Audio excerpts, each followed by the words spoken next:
করব। এই যে কুমড়ো আলু কেটে নিয়েছি, পরিষ্কার করে ধুয়ে নিয়েছি। এই যে আদা রসুন পেঁয়াজ বাটা আছে।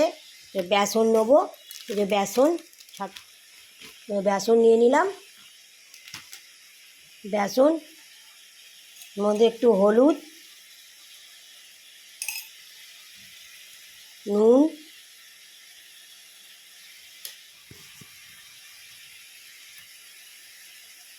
কালো জিরে আর এই আদা রসুনের পেস্টটা দেবো একটু।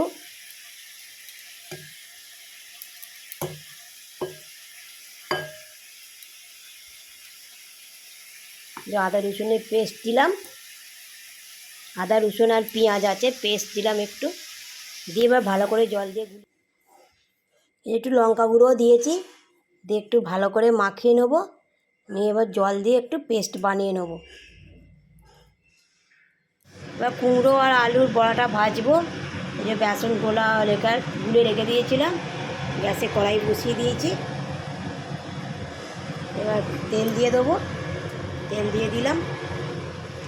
তেল গরম হয়ে গেছে, এবার এই যে আলু বেসনের মধ্যে ঠিক করে দিয়ে দেবো। কুমড়ো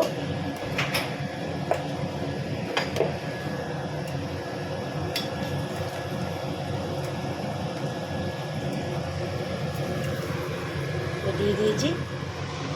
এই যে আলু আর কুমড়ো এটা ভাজা হয়ে গেছে, এবার তুলে নেব। যে আবার একবার দিয়ে দিলাম, ওইটা ভাজা হয়ে গেছিলো তুলে নিয়েছি, এটা আবার দিয়ে দিলাম একবার। যে এই বড়াগুলো তুলে নিয়েছি আবার এগুলো দিয়ে দিলাম।